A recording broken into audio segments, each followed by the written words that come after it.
Hello everyone guys, welcome back my YouTube channel.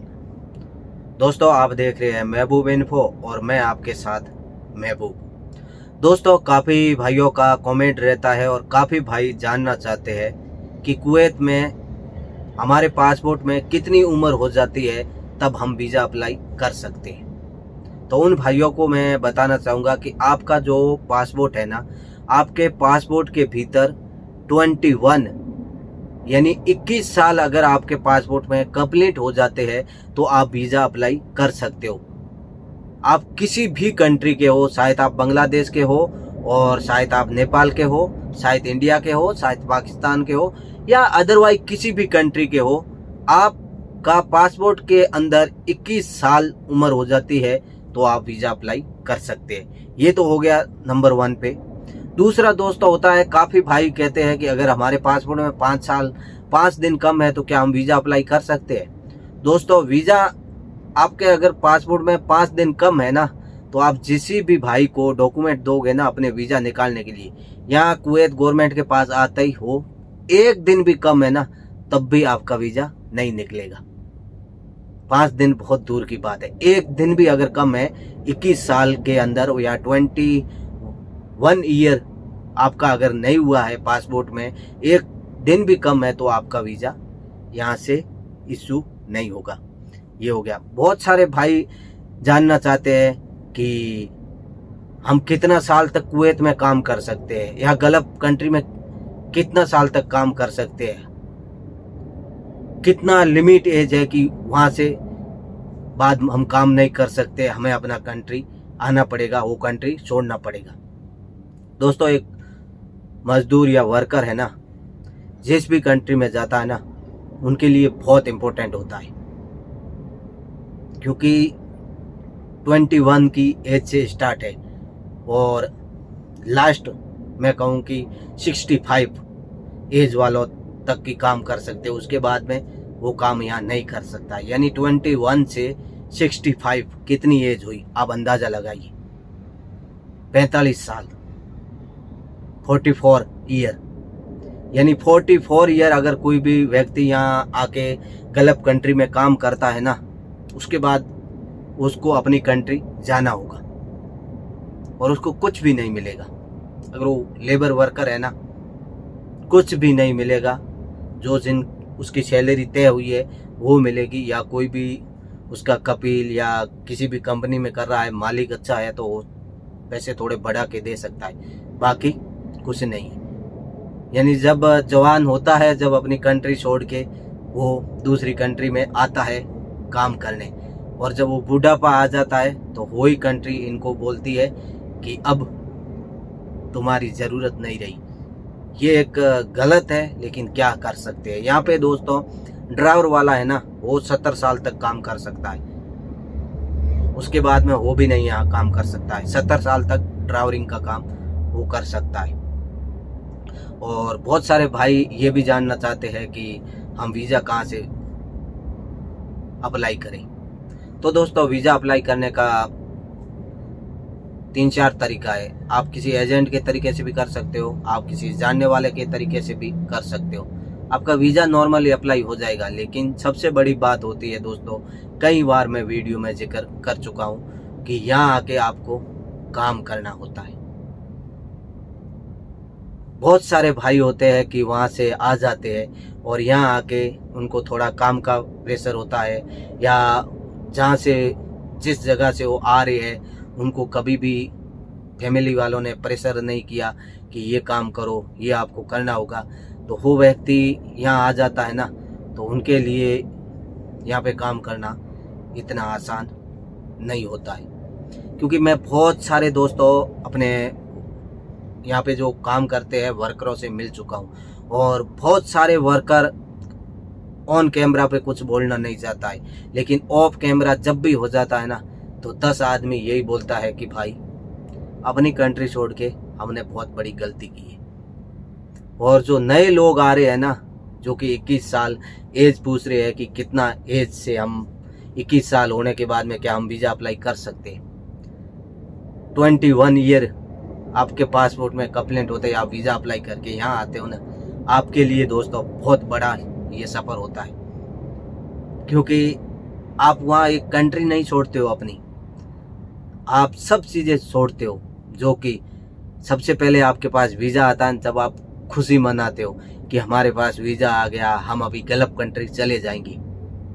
ये हम में से सब करते हैं, लेकिन यहाँ आने के बाद में जब परेशानी आती है ना, उनको दोस्तों कोई नहीं देख सकता है। वो परेशानी आपको खुद को ही देखनी पड़ेगी। नंबर 1 पे ये तो हो गया। दूसरा क्या है कि जब पूरे मोहल्ले को पता होता है कि ये अभी गल्फ कंट्री जा रहा है, तो पूरे मोहल्ले वाले भी, कोई आपके दुश्मन है वो चाहते हैं कि नहीं जाए, कोई आपके रिश्तेदार है वो चाहते हैं कि चलो अच्छा हुआ कि ये चला जाएगा, 2 पैसे कमा ले आएगा, यही होता है। लेकिन जब यहाँ आके महीना भर के अंदर और 10 दिन के अंदर अगर आप अपनी कंट्री वापस लौट जाते हो ना, तो दोस्तों वो समय है ना बहुत खतरनाक होता है।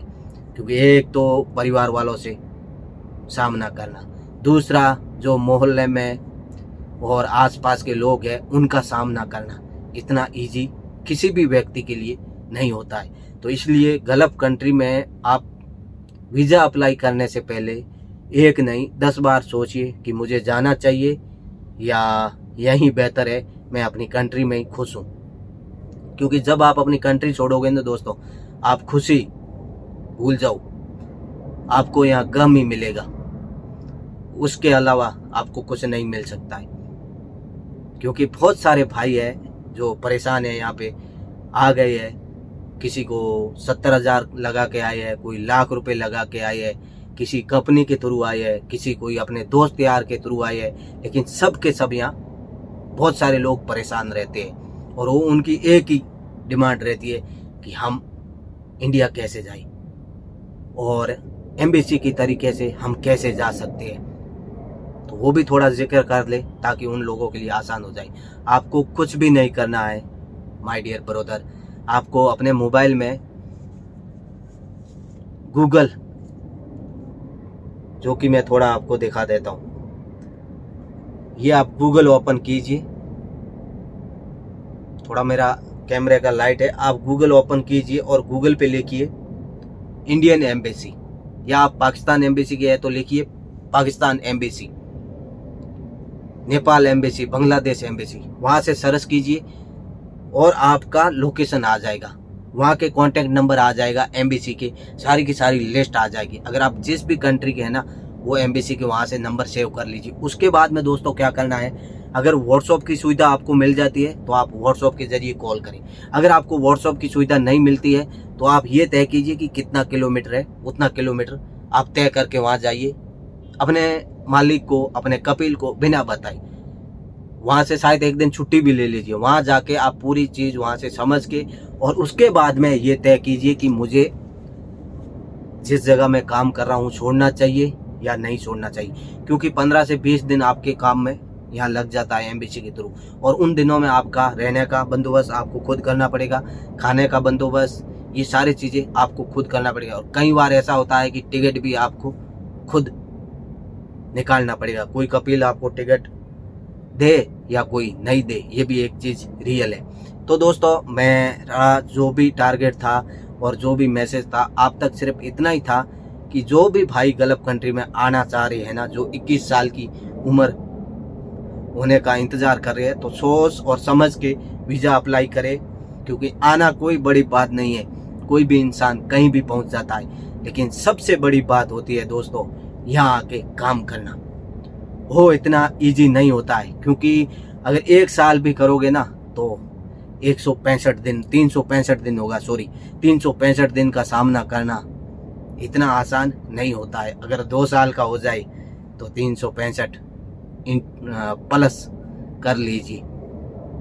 तो इतने दिन यहाँ गुजारना किसी भी व्यक्ति के लिए मैं मानता हूँ आसान नहीं होता है। जो यहाँ पे परेशानियों के बोझ तले दबा हुआ है वही इंसान यहाँ काम कर सकता है, यहाँ पे परेशानियों का भी सामना कर सकता है, और वो हर चीज़ परेशान होकर भी अपनी फैमिली को वो खुशियाँ देना चाहता है। तो आज के वीडियो में दोस्तों जो भी मैंने बात आपको बताई हूँ, एक रियल चीज़ शेयर करी हूँ। मैं ये नहीं चाहता हूँ कतई कि मेरे यूज़र को कोई भी फेक चीज़ में शेयर करूँ, मेरे यूज़र के सामने मैं गलत जानकारी शेयर करूं, ताकि वो जानकारी मेरे यूज़र के लिए परेशानी ना बने।